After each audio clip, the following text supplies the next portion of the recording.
Welcome back to Left Anchor. I'm Ryan Cooper.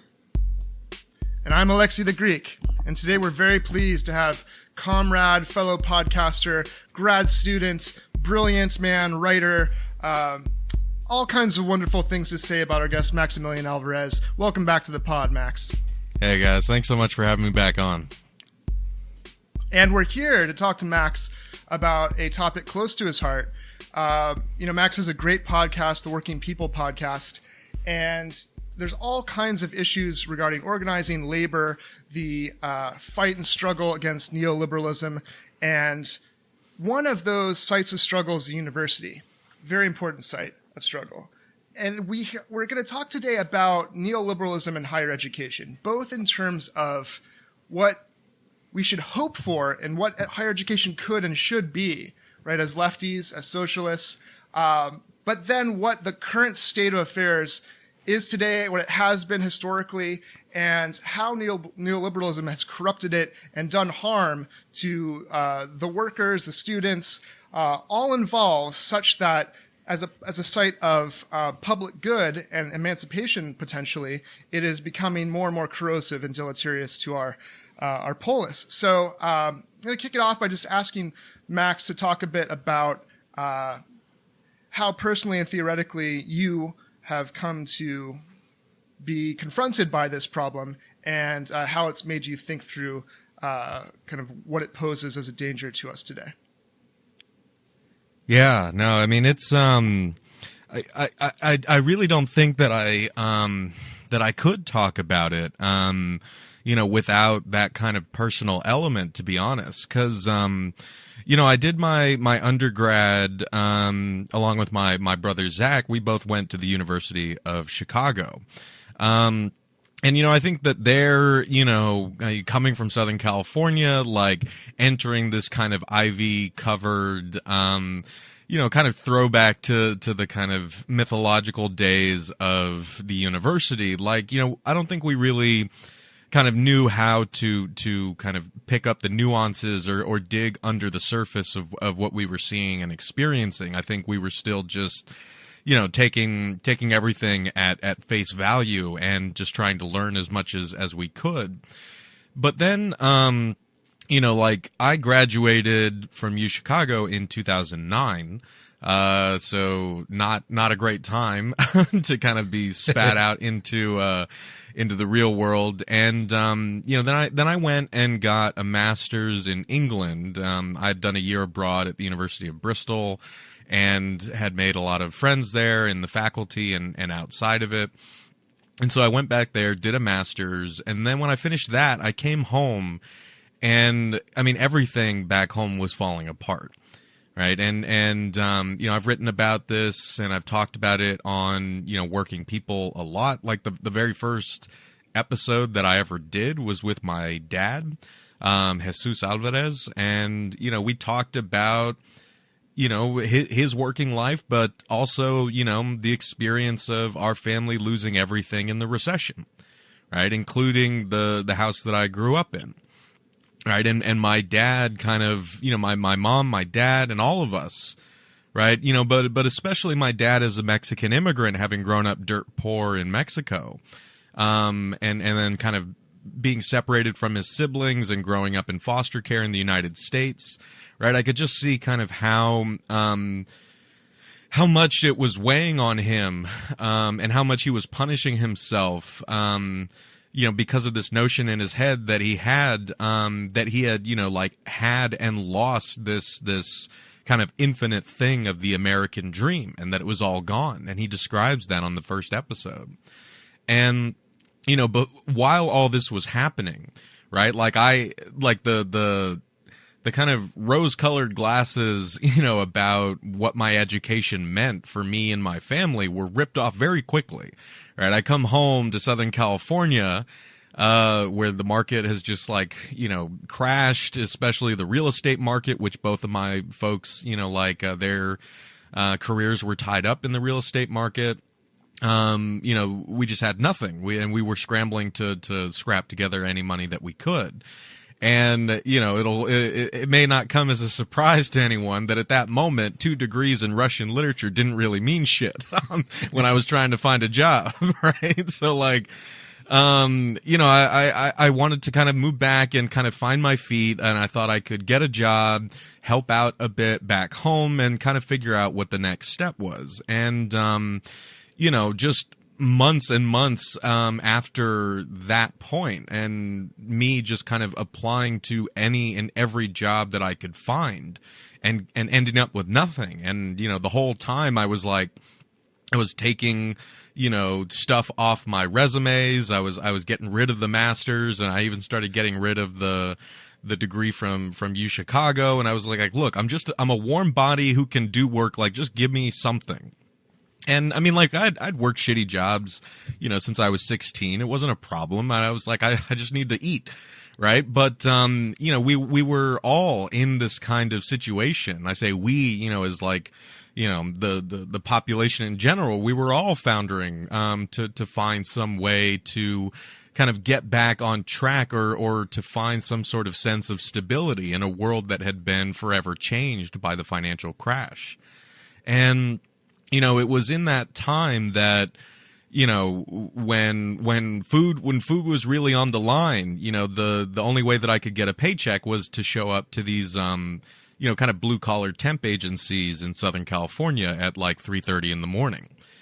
And, you know, it was me with predominantly a bunch of other Latino men, some undocumented, and we would just kind of sit around in like the only time in Southern California when it's actually really cold, like at 3:30 in the morning in the winter. And we would just kind of sit around huddled together, not talking too much, but we were more talking to keep warm, I think. And one by one, you know, the temp agency would get kind of notices that they needed, you know, 2 guys at this warehouse. They needed 4 guys, you know, like to load trucks, yada, yada. And, you know, I ended up kind of just working at a bunch of different warehouses and factories, some which were, you know, probably too disgusting to talk about here, but I've written about elsewhere, like in this piece I wrote for Current Affairs called "Can the Working Class Speak?" And anyway, I'm saying all this because you know, that was an intense period of coming to class consciousness for me, right? I mean, again, like as I say on the show all the time, and as I've you know, talked about even to my family in the episodes where I've interviewed members of my own family. Right. I mean, like stories of poverty and, you know, working class life and, you know, just intense, struggle from both sides of the family. Right. Those colored our, you know, that colored my childhood. I would always hear those stories from my grandpa, from my tios, from my dad. But I think that, yeah, there was just, it was in this period where all of that was really kind of made more visceral for me than ever, right? And you know, I just started to see, you know, all the kind of vicious ways that we as a labor force, as temps in these warehouses and factories, were being treated even worse than I had been, you know, treated when I was working in like fast food or retail. And then I would get to talking with my friends and other family members, and we all kind of started to realize that more and more of us were feeling the same way, that we were more kind of increasingly more in this same boat of experiencing like kind of an extreme precariousness, and we all felt like temps. We all were suddenly worrying about whether or not our names were even going to be on the schedule for the following week. And that was something that, even if, you know, we were working in fast food before, it wasn't as much of a kind of constant sense of worry, right? I mean, that sense of power that the managers and the bosses had over us wasn't just up front and center every single day as much as it was in the years after the recession. And so, you know, I'll fast forward a bit because, you know, after a couple of years of doing this work, of then kind of being a waiter in Chicago, you know, I ended up going back to academia, and I ended up enrolling in a PhD program at the University of Michigan. And, I was just I was so relieved to kind of be back on a university campus, but I felt very kind of self-conscious because I was like, I've been out of the game for what feels like so many years and so much has happened. I don't even know if I can kind of get that engine going again. But I did, and I loved it, and I always loved learning, and I always, to this day, right, still kind of see and feel like this kind of, just really important value that education has, and that institutions of higher education, the roles that they kind of play for individuals and for society writ large, or that they could and should be playing, right? And so, but I couldn't quite look at higher education the same way that I could before, right? There was no going back. There was no going back to like my just kind of naive days. You'd bitten of the apple, right? The fall had occurred. Well, the apple bit me, more like it. Yeah, that's true. Yeah, in terms of the agency, that's right. Yeah. Yeah. And I think when I really started to ask the kinds of questions that that we're going to be talking about today, and that a lot of people are asking today about kind of the political economy of higher education. For me personally and theoretically, it all started coming together in those first couple years in graduate school, when again I was trying to kind of, it was like I was trying to think of it like, I'd found a life raft, I had kind of gotten back to dry land, and I was just kind of waiting to feel the same way that I had before, being on, the University of Chicago campus or the University of Bristol campus, and I just didn't. I couldn't figure out why. And I mean, a big part of that was the fact that the first year in grad school, my folks lost, the house that I grew up in, and we were all scrambling, trying to kind of support each other, and I was taking out more loans to try to kind of help them out and to pay rent and stuff like that. So that made it quite hard to just kind of feel like I was living just a life of the mind that was somehow disconnected from everything else. Like, and that was never the case, right? But I had that kind of naivete beforehand as an undergraduate that allowed me to kind of live with that sort of fiction.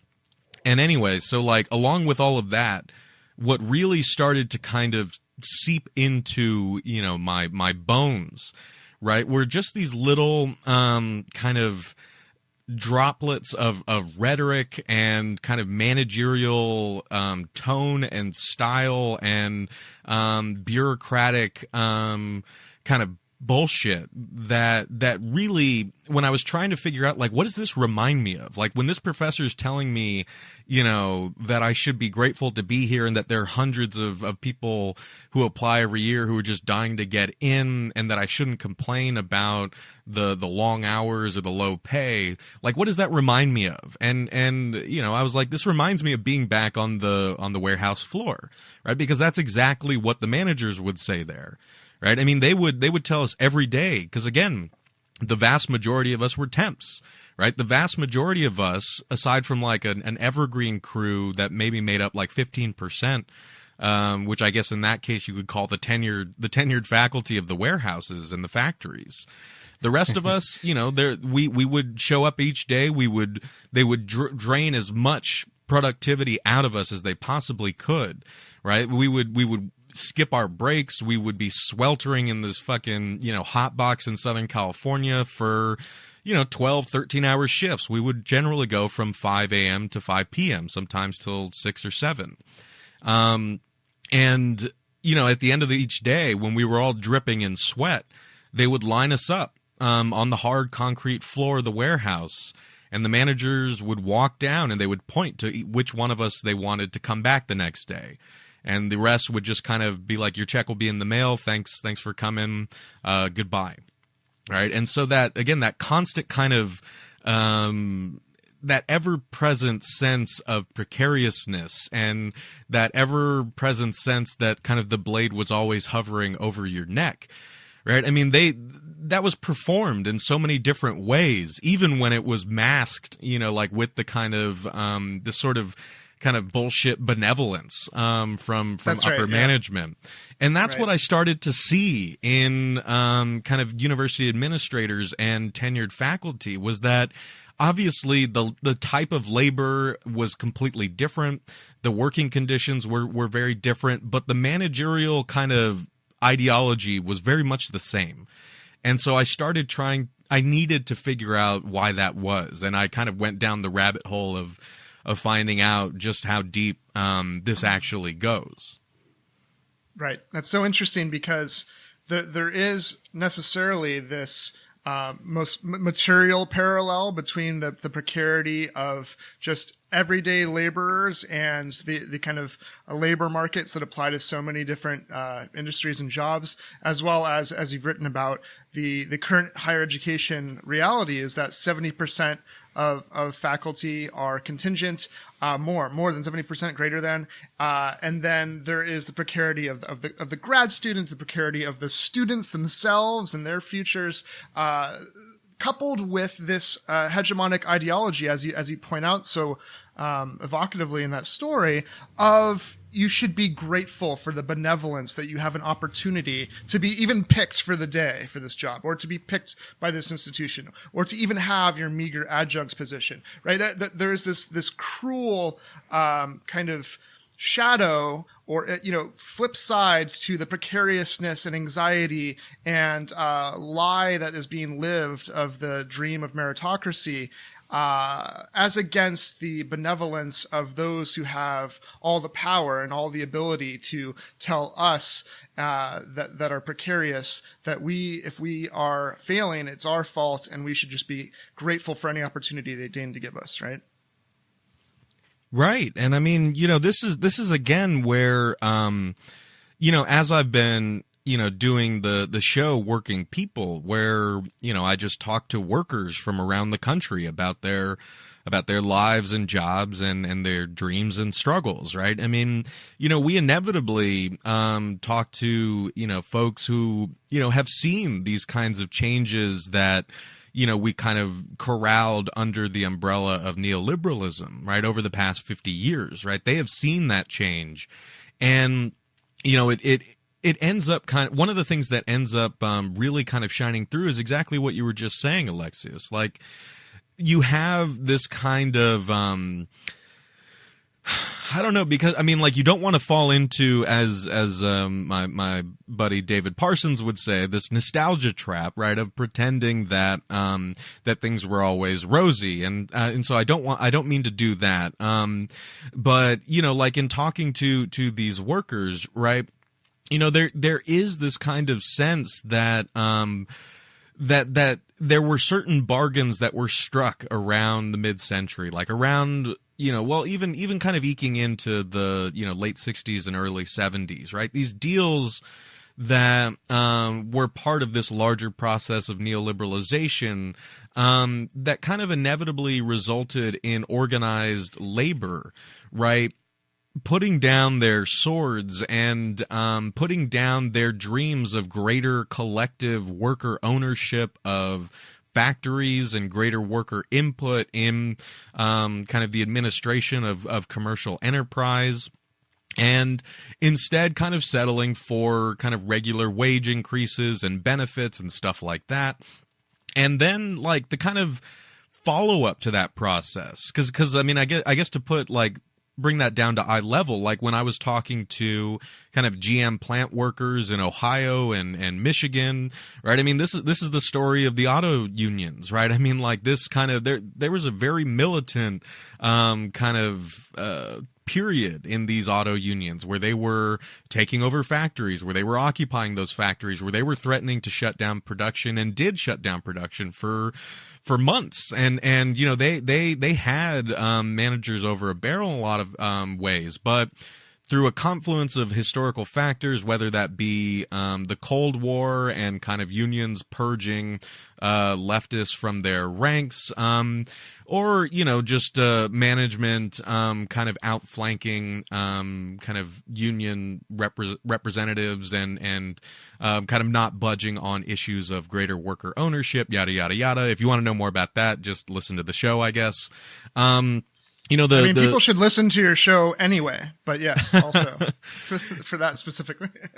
I concur, but again, it's like, you have to, kind of try to these things are all so big and diffuse that we have to try to kind of be nuanced, but also try to see the trends historically. And so, like, you think of something like that, kind of decline of militancy in, like auto unions, and also kind of that largely maps onto kind of the decline of faculty governance, like in shared faculty governance at universities, right? Or, a lot of other sectors of the labor market, right? Kind of losing that dream of kind of collective ownership, greater worker kind of workers having a greater say in production and the administration of commercial enterprise,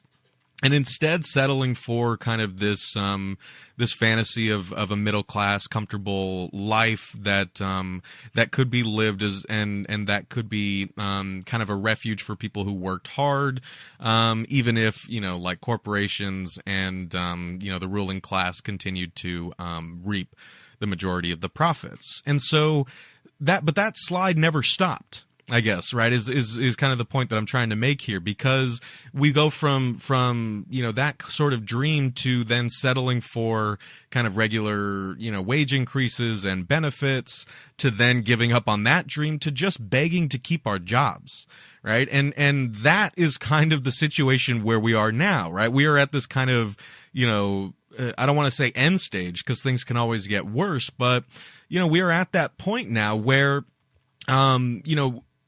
far from even having any sense of kind of ownership over the means of production, or any sense of any sort of say over kind of the administration of higher education, let alone commercial enterprise. I mean, we are all kind of essentially in the kind of position of just scrapping over each other just to survive, right? Just to kind of scrape by and make a living.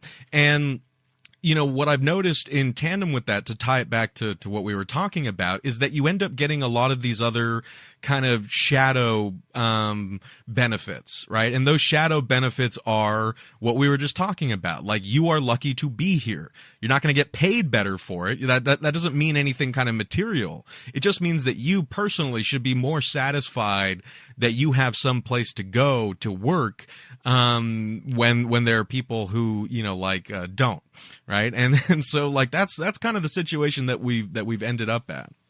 So, right. Can I ask Max? Sorry, real quick, Ryan. Let me just jump in. I'm Workers of the World Unite, and the history is super important to understand how neoliberalism has done to academia what it has done to so many other industries and markets, and to understand how it isn't some ethereal ivory tower that has none of these ravages and problems in the past, not just today, that workers have to go through. So I want to see, and you mentioned faculty governance as one crucial thing that is being lost because of the failure of unions, or the I should say the way that neoliberalism has harmed the power to collectively bargain. I also wonder, because I don't want to, on the one hand, say that higher education is so distinct and different from other work, and this leads us to the problem of saying that you should do what you love because you love it, and it's different from working in a steel mill or something. And of course, but on the other hand, I also don't want to say that it's just the bourgeois jobs like law students and lawyers are also being affected by neoliberalism. Isn't there also something about the functioning of a democracy that is itself the heart of democracy being attacked and corroded by the ideology and the material conditions being changed when neoliberalism affects higher education in this way? Which is to say, that dream you had maybe wasn't just about kind of buying into the meritocracy that capitalism sells in any job, but it has something to do with the nature of education as an end, and the ways in which these institutions are supposed to be buffeted even within capitalism, right? From non-market, as a non-market institution, and from those market norms. And isn't there something we should be aware of in the ways that these problems affect the very ability for us to resist capitalism and effectuate radical change? Oh yeah, absolutely. And I think it's a really important point to stew on, right? When we're trying to kind of parse out what we mean by, you know, the neoliberalization of higher education, right? Because I know it's not a new topic. We've been kind of having this debate for like 10 years now. But you know, if you go on Twitter, you'll see kind of this kind of factionalism where people are saying like, oh, a lot of people on the left are using the term neoliberalism to the point where no one really knows what it means, right?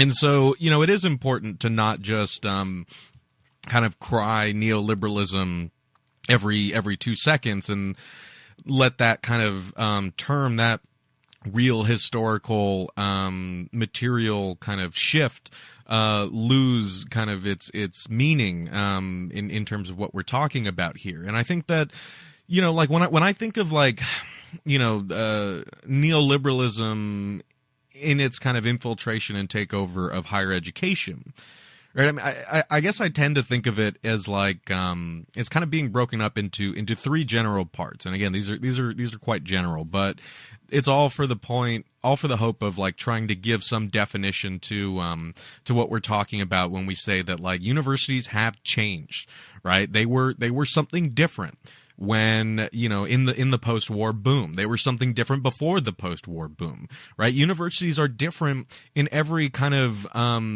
you know, historical geographic context, right? You know, universities in the Soviet Union were guided towards different aims and thus had different forms of teaching and produced different kinds of scholarship, right? Universities kind of, you know, or like proto-universities in kind of, you know, the medieval times or even before with kind of these like Muslim learning kind of groups, like these all are kind of attuned to the historical conditions of the time and place that they're a part of, right? And so what we're trying to say is that under the age of this kind of neoliberal turn, universities and colleges have taken a different shape. They have changed the ways that they operate, and that changes what they produce and the experience that people have in them, and the functions, as you said, that they serve in our political economy, right, and in our democracy. And so, in that vein,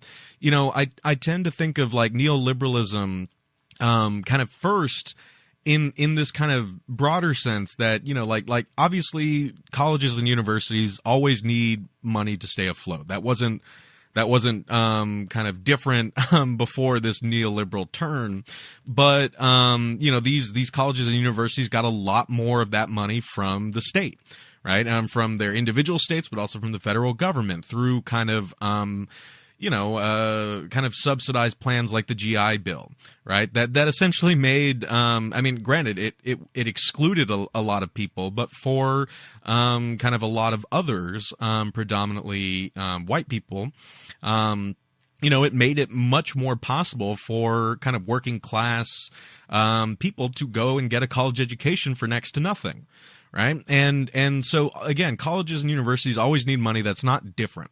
But, you know, we could I think start thinking about what the neoliberal shift in higher education means, right? We could start thinking of it as, you know, a shift that has more or less like transitioned academic institutions into commercial institutions, right? That has become the primary function of institutions of higher education, right? The primary source of value for a university is, you know, it's kind of collective and variable abilities to be sites of capital investment, right? That will generate profits for commercial actors and for private interests, right? I mean, that's why you start to see this boom in kind of college athletics and television contracts and, you know, sponsors with apparel companies and kind of individual departments relying more and more on individual grants and grants coming from private industry, a lot more of basic university functions being outsourced to private contractors, yada, yada, yada, right? The university itself becomes way less of a kind of more enclosed ecosystem and more of kind of like a node within the broader political economy, whose primary means of survival is to provide kind of incentives for capital investment and returns on that investment, right? Yeah. And so, go ahead. Oh, I was just going to say to draw that point out explicitly. I was going to ask previously that. It's worth thinking about this maybe just a little more explicitly, because when you're talking about Amazon warehouse workers or whatever, the people out there slaving in the fields and whatnot, you see exactly why the labor exploitation is so horrible, because there's the direct profit motive provided by market institutions for the managers to wring out the most possible work for the least amount of money, right? Makes perfect sense in terms of logic. But you think about a university. University is, in terms of its conception, a sort of classically socialist type of thing. The state sets it up. Typically, the state funds it. And the purpose is not to, sell commodities in the market. The purpose is to increase the, background knowledge, experience or whatever of the population. And so, as you say, I think is exactly right that the neoliberal turn in higher education is all about market logic penetrating the university space and transforming it into, a sort of engine of, producing obedient workers or whatever. But that took deliberate policy steps, because it's not a natural outgrowth of how the university would function in terms of, market, because it's not really involved in the market. So maybe could you speak a little bit more about where that comes from? What are the decisions that people are taking to make universities into this sort of funhouse mirror simulacra of a business? Yeah, I mean, and again, I think once you start going down that rabbit hole, you fall pretty deep, and there are fortunately a lot of really great pieces of scholarship that have been produced in this kind of burgeoning field called, critical university studies. There's actually kind of a new series for Johns Hopkins University Press that's being edited by kind of two major figures in that, Jeff Williams and Chris Newfield. And they're trying to kind of pump out books that really kind of trace the various contours of this neoliberal shift. And along with that, again, I would say, check out Jeff's work, check out Chris Newfield's work, check out the work of Mark Biscay, and just there's so many great works also done by scholars of color, women, and that I think have really started to kind of fill in the gaps of our earlier critical university studies discourse. And I wouldn't be able to give everybody kind of a full accounting of that, because there are too many. But I did try to compile a fair amount of these in an article I wrote for the Baffler called Contingent No More, where at the bottom of that article I tried to make kind of a mini library of links to books and articles that will kind of provide people with an entryway of learning what critical university studies is and the questions that are being asked, and how questions of gender and race and class and labor and all that, right, kind of play into this larger neoliberal shift that could give it much finer contours, as you're saying, Ryan. But I would also point to the work being done by non-tenured scholars, right? Trevor Griffey has written great stuff for Lotcha, and Lotcha, is also producing a lot of great articles on this. There's a great new magazine called Contingent Magazine, run by Erin Bartram and her comrades, that's really focusing on showcasing the work of non-tenured scholars, and so I would highly encourage people to check that out. But I guess, Ren, to kind of answer your question here and now, I mean, like the concrete things that we could point to is that, you know, that state budgets for higher education were slashed dramatically, right? And this is and that you know, in turn, universities had to kind of figure out where they were going to get that money to survive and who was going to pay for it, right? And so, you know, this is, I think, the main turning point we tend to look at is like, you know, as we do in the broader schema of neoliberalism in general, we tend to see kind of the 1980s and kind of the Reagan-Thatcher revolution as being a pivotal point in that shift. And, you know, it's also the case for higher education, right? I mean, like, shit, in, you know, like 1980 or something, I think it was 1980, you know, spending on higher education was like gutted by up to 25%. Between 1980 and 1985, and you know that essentially kind of meant that that universities were going to shift kind of costs not to be absorbed by kind of government grants and state funding, but they would be pushing that off to students in the form of debt, right? And that the government would, instead of subsidizing education through these grants and through support for institutions of higher education, the government essentially became, you know, a loan shark for new students, right? And this is also really political, right? I mean, I think you would have to kind of be incredibly naive to think it isn't. I mean, Reagan's entire political career was in a large part launched by his kind of, you know, push against kind of the student radicalism of the 60s, right? I mean, in many ways, his California political career was kind of launched by shitting on the students at Berkeley, right? And so, you know, when we look around at the scene today and we see that, you know, we have an entire generations that are just laden with unforgivable debt, and that we have a, you know, Secretary of Education who is like pushing to give more power to the, you know, to the debt, to the, you know, like loan companies, and take even more power away from the debtors. Right. I mean, that's a political question. There's a reason for that. Right. There's a reason why, to the points that you all were making earlier, there's a reason why, along with all of these kind of like real material shifts that have resulted in universities becoming more dependent on student loans and private sources of funding, private donors, corporate partnerships, right?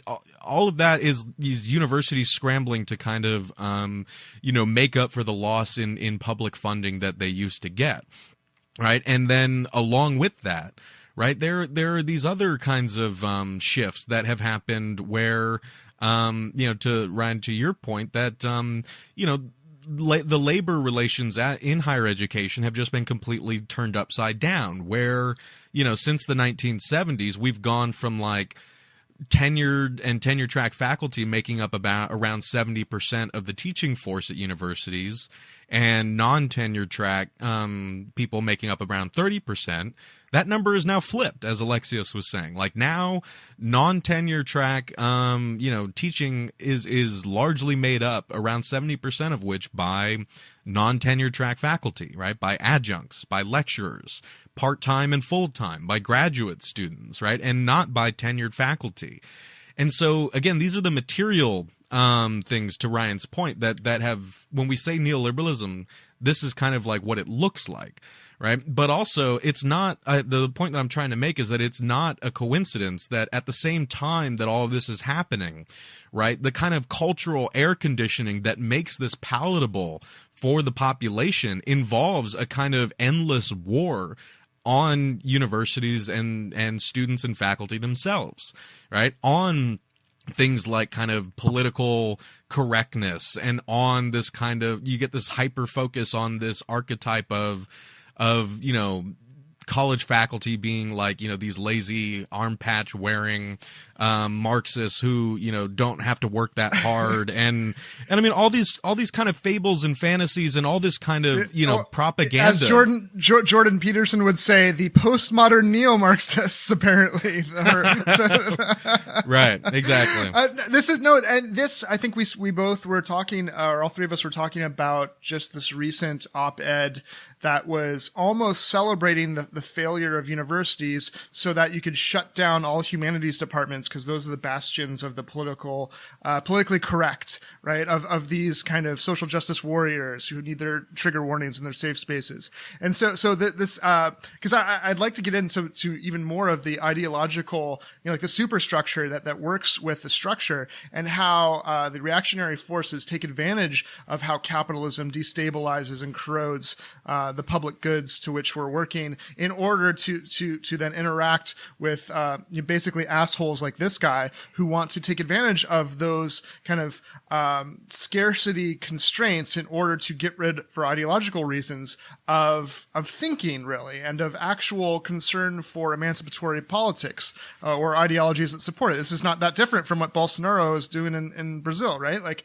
so there's, like you said, it's political. There's so much bound up with this that it's hard to kind of disentangle all the things that are going on. Yeah, no, absolutely. And I kind of jotted down the bullet points because I know that once I get talking about this, we as we're doing here, like you said, there's so much in there that you end up kind of there are too many bones for us to latch onto, and so I guess to kind of again, like, give some sort of framework to this when I'm trying to think of what neoliberalism means in the context of higher education and even beyond higher education. Right. I mean, there is that core, in the Marxist sense, kind of the change to the base that is kind of, universities being, kind of public institutions or publicly subsidized, heavily publicly subsidized institutions, transitioning, more and more to kind of commercial institutions and relying on funding, structures that correspond to that. And along with that, a second kind of pillar to this is, as Ryan was saying, like this transition, it like requires that, like in other sectors around the economy, like with Amazon, shit anywhere, right? It requires a systematic, dismantling of collective labor power and the implementation of just brutal systems of disciplining labor. Right. I mean, this is something that I talked to the labor scholar and activist Sam Gindin about on the show, is that he talks about neoliberalism as a form of labor discipline. Right. And this is something that, I mean, and that itself is kind of an opaque term, because I think there are multiple ways of disciplining labor. Right. I mean, in the 1990s, Alan Greenspan was freaking applauded for saying that the economy was great because of labor being more precarious, because of workers being more insecure, right? And everyone was like, "Oh yeah, thank God." That means that there's going to be fewer strikes, less contingencies on the labor side, right? And what that translates to, Max, for us, that's also, Max, because it's really people that call out racism that start the conflict. That's where the divisiveness. If everybody would just stop protesting and stop calling out things that are wrong, all the actual divisiveness in the world would go away. Isn't that the same idea, right? Like it's the same basic allegation, right? That those that are fighting for the struggle are the source of the problems because they disrupt the status quo, right? Yeah, you're making my eye twitch over here. No, I think you're absolutely right, and and to that point, again, like the ways of disciplining labor, because I think, I guess in my own way, and this is kind of it's stuff that I've learned from a lot of other people who have written on this subject, but I tend to think of neoliberalism as if not primarily, substantively, a historical mode of breaking the back of collective labor power, that was its MO, right? That in order to institute this kind of market logic throughout all sectors of society, you need to shatter kind of the bulwark of collective labor, and we've seen that in higher education, right? We have seen that turn to flexibilization, that turn towards away from the tenure track, away from kind of job security in the economy writ large, right? I mean, like shit, like upward mobility and the dream of kind of like being a company man and spending your whole career and retiring with the gold watch, like that doesn't exist for most of our generation, and it's not going to. And so like that's what I point to when I say, like, you want to know what neoliberalism is? It's destroying that, right? It is an amplification of the contradictions of capitalism that, continue to concentrate power and wealth and resources in the hands of a small few, while homogenizing and disciplining this massive pool of surplus labor, as Marx would say, right? And in order to do that, you have multiple forms of discipline, because you have, I guess in the university context, we'll stick to that, you have like the hard discipline, right, of like top-down budget cuts and firings, and we get these high-profile firings, and shit in the news and stuff like that. When university deans and boards of trustees are caving to kind of public pressure from the right or the left. I mean, the right mainly, but along with that kind of hard discipline, I think what's much more pervasive is the forms of like soft discipline and self-discipline, the ways that neoliberalism becomes the most kind of successful dictatorship by making all of us the police, right? By policing ourselves and policing each other, because we're kind of forced to. We are put in an economic situation where we are trying to survive in a system of precarity where everyone is looking over their shoulders, and everyone has this sense that kind of banding together or showing solidarity with your fellow workers is only going to mean that someone else gets the job and you don't eat. Right. And so if you can like think of that as kind of a driving force for this kind of contingent, this contingent labor force that has exploded not only in academia but around the country. Right. I mean, you start to see it in a different light. You start to wonder why this is becoming so pervasive and who it's actually serving, because it's not serving us, the workers, right? It is making us way more compliant in terms of being good kind of capitalist subjects who not only discipline each other by constantly being at each other's throats, but who discipline ourselves, right? When we internalize the desires and the mythologies and the kind of fables of self-worth that correspond to to the incentive structures of neoliberalism. And you see that in academia, right? You see that so many of us are kind of process through this system in the hopes that we will get that stable, upwardly mobile, tenured job, only to realize that for the vast, vast majority of us, I can't overstate how few of us will actually get there. And I also want to add that like the people who are actually in those jobs are mostly miserable, right? Because they find out that it's not what they thought it was either, right? And so you start to wonder, like, what is this mythology of like the comfortable tenured professor sitting in their office and reading all day? Like if that myth is still around, but no one, seems to believe that it actually exists, or no one who works in higher education believes it exists, except for like maybe a few venerable, like, older professors, then why the fuck do we still abide by it? Why do we still like shoot for it? Why do we still want to be it when we know it's not there? Right? It becomes this kind of cruel optimism, as Lauren Belant would put it, where we are actually hurting ourselves by wanting this thing. And I've been going on for a while there, but I think that second pillar of understanding neoliberalism as kind of the disciplining of the labor force and the kind of collective backbreaking of organized labor power is really essential.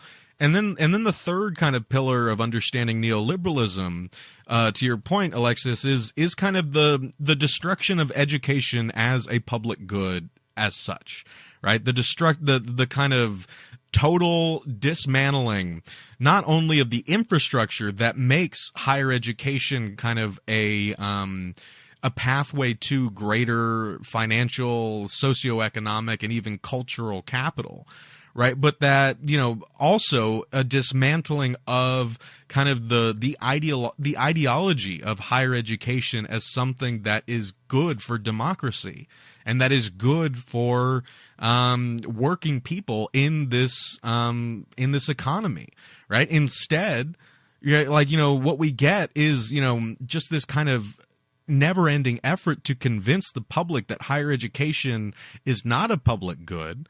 It is not a place where the public's interests are being served.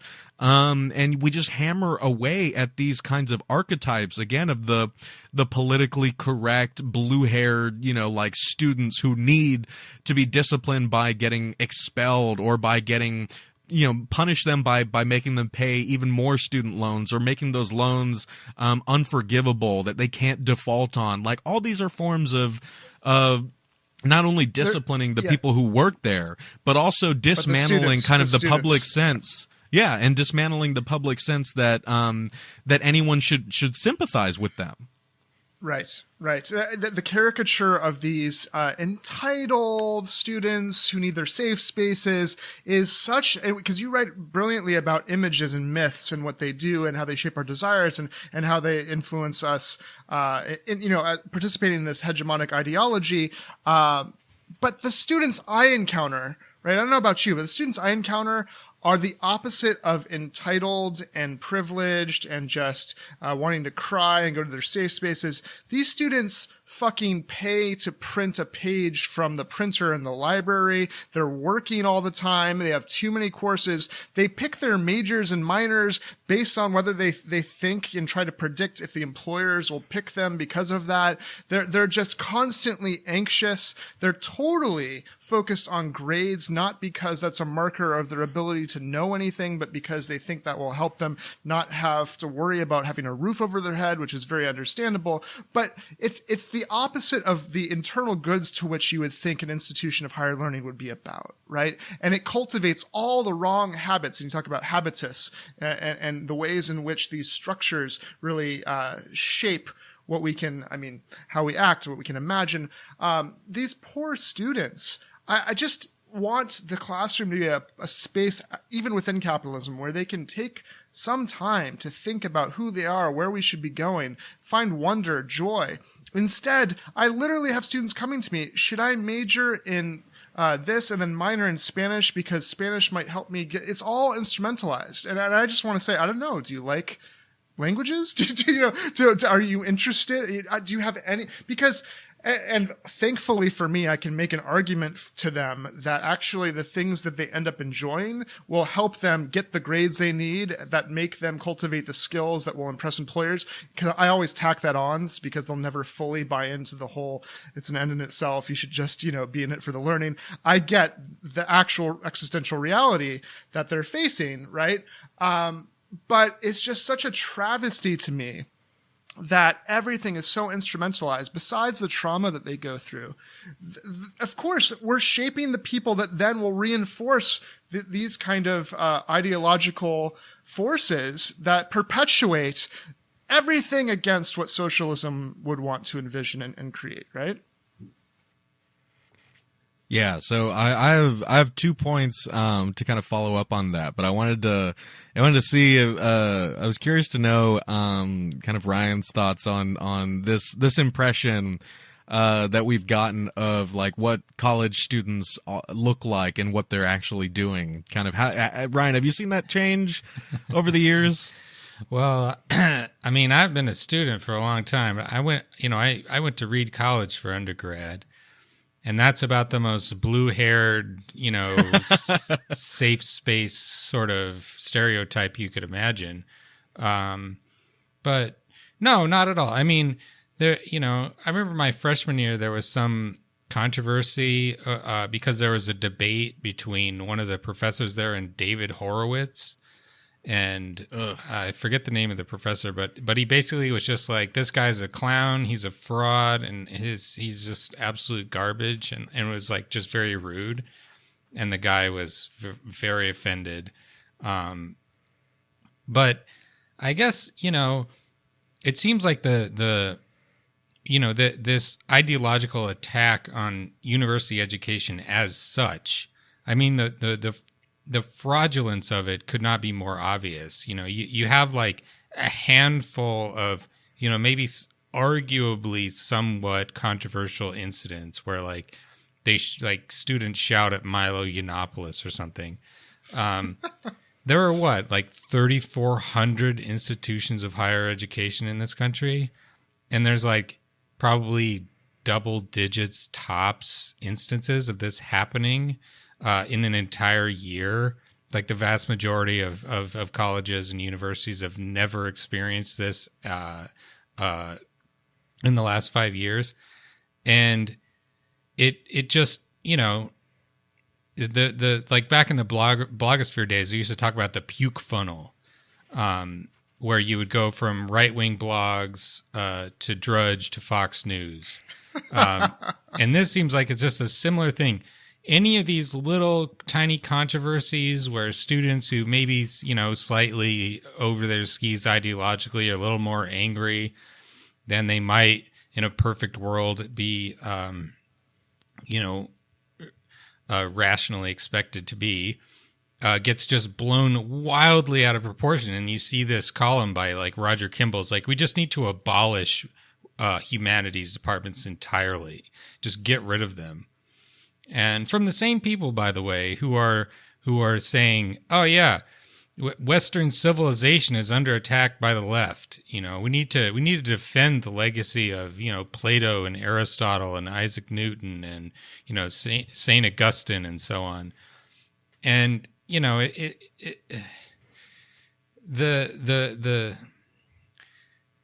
ridiculousness of it is just so apparent, and the function of it ideologically, as you say, and economically, to discipline the labor force, to make it clear that the university education is not about any sort of social protest or self-expression or self-discovery or anything like that. It's learning how to take orders. That's what they want the universities to be, and that's what they'll will continually push for. I would imagine as long as they can do it. Yeah, the Foucauldian discipline and punish is alive and well. But maybe as we transition to the sites of struggle and how, because we have this NLRB decision that might be revisited from Columbia now, that will possibly relate to University of Chicago, your alma mater, and the grad students there who are trying to unionize. The NLRB made a ruling that grad students are workers and so have the rights of collective bargaining. Before we get into that as a potential source of how we can collectively fight and how we can support those that are on the ground fighting for a change, be a bulwark against the neoliberalism's corrosive effects on higher education. What beyond, again, specifically to education as opposed to any other industry necessarily, what would a socialist envision higher education looking like? Like, what beyond throwing off the yoke of oppression from the kind of managerial way that it's run, and because of the way that capital simply controls, from the STEM promotion to the precariousness, what would be the flip side of that? What would be the way we can have our political imagination shaped towards what we would want to be once we hopefully defeat those forces, would you say? I mean, I think it's a great question. I think it's it is the kind of question in many respects, right? Because in a way we can't. We're always going to kind of be on our heels if we are kind of trying to defend against kind of the perpetual onslaught of kind of the top-down imposition of neoliberalism onto the university and to higher education writ large. But we also, as with organizing in general, right, you need to have a vision of what you're fighting for, right? And you know, what you want. You know, you need a vision of a life that is fulfilling and equitable and just and joyful. And I think it's really incumbent upon us to think long and hard about what that would look like in the context of higher education, right? And in that regard, we can't just kind of, you know, go back to the old days, right? I mean, having more shared faculty governance like we used to, and less of a kind of, you know, hegemonic, massive, you know, like administrative network kind of lording over universities and colleges. Yeah, that's important.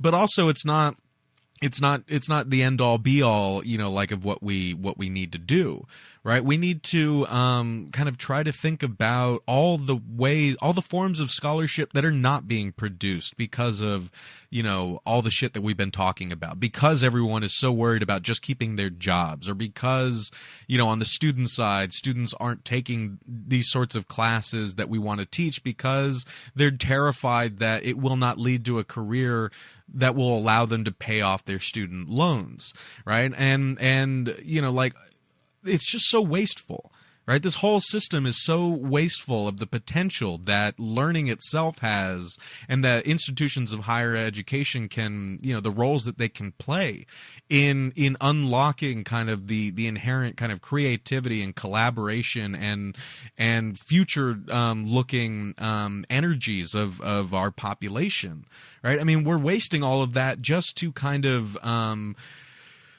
make a buck for you know, private interests and kind of you know, a handful of wealthy few who are really lording over kind of this entire system, right? And so I think it's really important, and I count myself as part of this kind of group of young scholars in the critical university studies tradition who are trying to think about what those forms of scholarship and scholarly collaboration and teaching and politics kind of would look like. You know, the thing that I think I've written most about is kind of how all of these big historical material changes that we call the neoliberalization of higher education, like what that looks like for campus politics, right? And how that is translated to, you know, the ways that students and graduate students and faculty and communities, surrounding communities, how they engage politically, you know, in and around higher education, right? And how so many possibilities for political engagement are limited or cut off by the kind of structures that have been put in place over the past half century, everything that we've been talking about, right? And I guess to, you know, remembering Ryan's point about kind of bringing things down to eye level, like I think one of the easiest things to point to when I talk to people about like the writing that I do and the points that I'm trying to make about this is like, you know, when you look at, again, it all starts to kind of seem connected, where we were talking about Reagan as kind of being a pivotal figure and his administration being, you know, incredibly pivotal, along with the coalition of like Republicans and conservative Democrats who worked with him to do this, right? You know, that being a pivotal moment where kind of the floodgates were opened to this kind of, you know, neoliberal shift in higher education, that being linked to kind of this long simmering resentment towards kind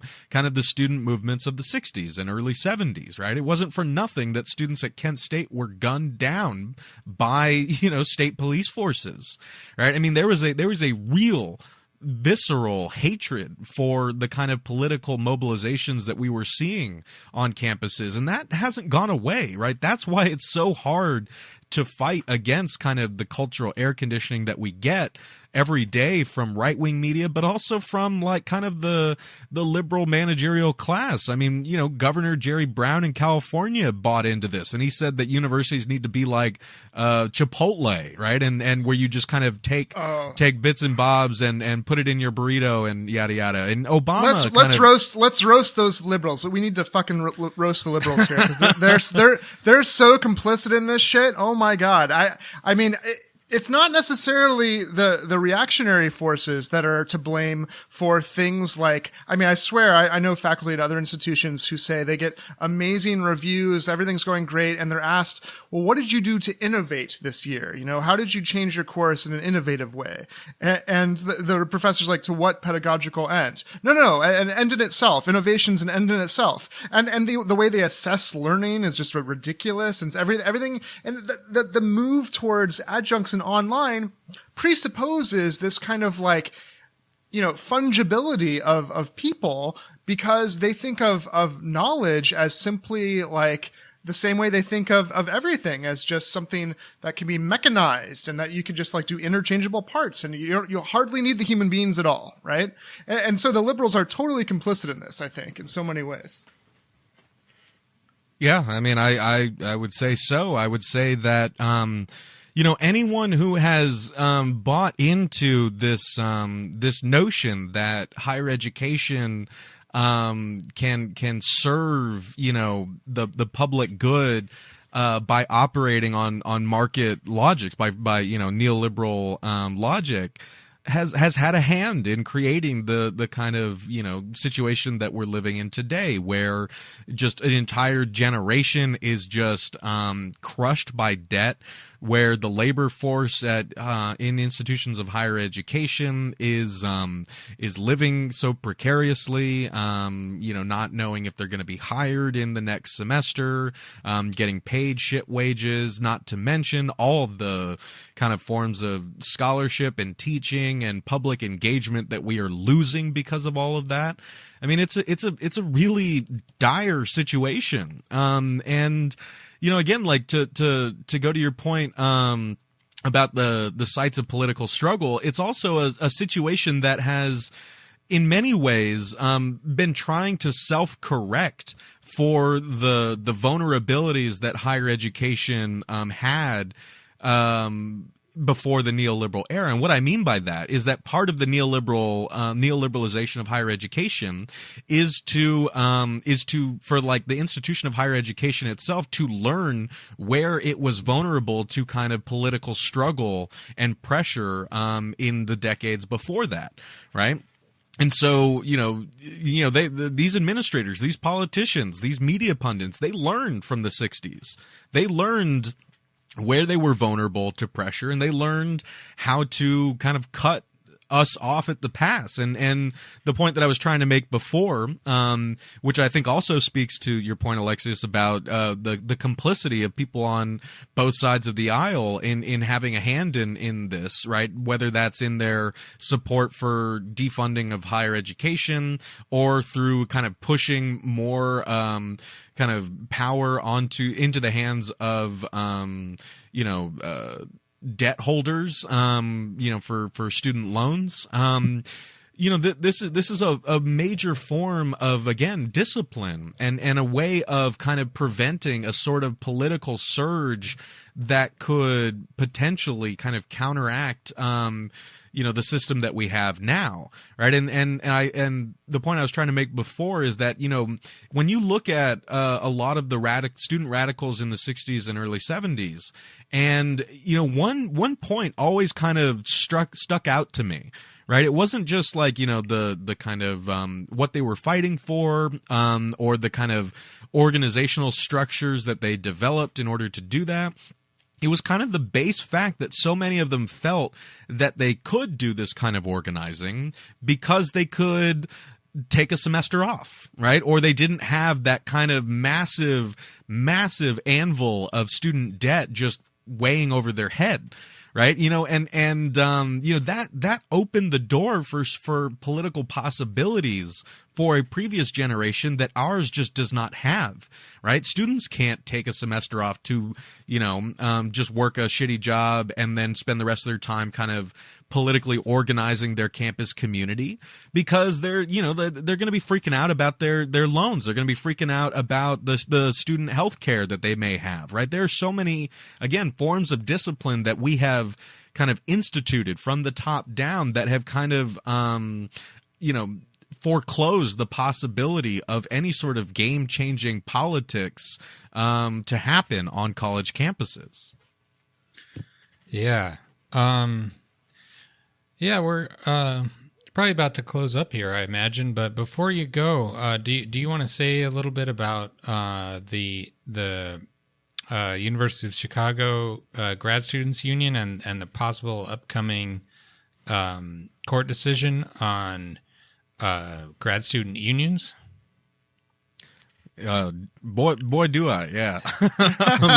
and we can take it. We can take as long as you like too. So we just want to respect your time. So, but you just talk about as much as you like. It's your show. Cool. Well, yeah. Well, I think it'd be a good point to end on for sure, because I think given everything that we've been talking about here, I hope that kind of highlights for listeners like why the struggles happening at U Chicago with Graduate Students United, who have recently voted. So you have you have Graduate Students United at the University of Chicago, right? Who are who have been fighting this fight for a long time to secure the kind of recognition from the university of its union, and who are prepared to take mass action in doing so, and enforcing the university to recognize it as a union and to recognize graduate students as workers, right? And this is kind of tied into everything that we've been talking about, because graduate students are, I mean, like this isn't an old problem. It's again just to the point that I was making before about the system learning from past political experiences. Like, the forces of reaction, they're not stupid. They learn what works and what doesn't. And the issue of graduate student unions is a perfect example of that, right? Because the NLRB has actually gone back and forth on this issue a couple times, right? And like with public universities, like here at the University of Michigan, I'm very fortunate to be part of, like GEO, and our graduate student union is great and has a very kind of robust presence on campus. So shout out to them. And, but the situation at like private universities is much different, right? And schools like U Chicago and Columbia have been kind of waging this battle, because essentially as private universities, they have had to go through like a different sort of process, right? Where, the university, graduate students are technically kind of like, state employees. So it works kind of on a different field, right? But for students at private universities like U Chicago, right? The way that things have typically gone is that, the students file a kind of, they file with the NLRB to be officially recognized as a union. And, they essentially and Max, can you tell people what the NLRB is if they don't know, just in case? Yeah, that's the National Labor Relations Board. And it is a body that is now has a kind of Republican Trump-led majority, right? And they make these they make these sorts of rulings. They come up with these agendas for what they want to rule on, and they have recently put graduate student unions on the agenda for this coming year, and it is widely expected that they are going to rule and say that graduate students are not workers and that therefore they do not have the right to unionize, right? And this is, again, it's a battle that's been playing out for decades, and it's a battle that's been temporarily won on different kind of grounds, but then also kind of lost. And so I guess what I mean by that is that initially graduate students at private universities were not allowed to unionize because they weren't considered employees, right? They were considered students, right? But a ruling about a decade and a half ago kind of said that, like, well, the problem is that they're both, right? They're both employees and they're kind of apprentices, but one doesn't negate the other, right? If they are apprentices and the work that they're doing does have educational value for kind of the degree that they're trying to earn, that's separate from the fact that they are still doing kind of productive labor for the university, and they fit, it's like if it looks like a duck and quacks like a duck, like we have bosses, we work on schedules, we get paid for the labor. It's like, yeah, we are workers. Graduate students are workers. And that was kind of the ruling before. That these sorts of relationships, because I guess the basic argument was that ultimately graduate students were more like students than they were like workers, and so they shouldn't be able to unionize. And the NLRB ruled against that. But now the tack that I'm ashamed to say that my alma mater has been playing a major role in this is what they're trying to do after that. Because they're learning is they're saying, okay, it's not about whether or not, they're technically employees or not. It's that what they do is not work at all, right? I had this piece in the Baffler called Laboring Academia, where I actually quoted from kind of the NLRB hearings that Graduate Students United at UChicago and the University of Chicago lawyers kind of had. It was a public hearing, and the university lawyers were saying, they're like, their whole case was like, what graduate students do on a daily basis is not work, right? And one of the examples they gave was like, graduate students working in, a chem lab, most of their experiments fail, and so it's not work. And like the entire room burst into laughter because they're like, "That's fucking that's fucking chemistry. That's what you do, right? I mean, that is work." I have a chemistry degree, and I can personally testify that whether you're professional or not, most of your experiments don't work out. That's why they're called experiments. Right. And it's just, it's so cynical. And the thing is that this new NLRB hearing that we're anticipating that will kind of, and again, we're all preparing for the eventuality that they will rule that graduate students are not workers and they do not have the right to unionize. And I guess to kind of make a point that I was trying to make before is that what graduate student unions at places like Columbia and UChicago have been trying to do is to force their university's hands to just go ahead and recognize them before the NLRB issues a ruling, right? And so that's kind of like what some graduate student unions have been successful at doing, but universities like Chicago have been essentially trying to, it's like in basketball, they've been trying to wait out the clock, right? Because they're hanging on to like a small lead, and they will do anything they possibly can to not recognize their graduate student unions. And because they are hoping that someone like Trump would come in and appoint, people to the NLRB who would ultimately take the problem off their hands. And so the UChicago will eventually be able to say, like Dean Boyer can go up and say like, oh, we never officially recognized it, but the NLRB said that, that we can't, or that graduate students can't unionize, so it's not our problem, right? And so they get to keep their hands clean, even though this whole time they could have, given graduate students the sort of recognition that they deserve, but they're just cynically waiting around and waiting out the clock at the expense of the people who make that university run, the people who teach these classes, the people, who are just, working on shitty wages, just to get by, and who are, doing so much for these institutions of higher learning, and who are getting treated with such utter contempt and disrespect from the people, who operate at the top of these institutions. And it makes me really, really, and I'm speaking here as a graduate student and as an alumnus, nothing else, right? I'm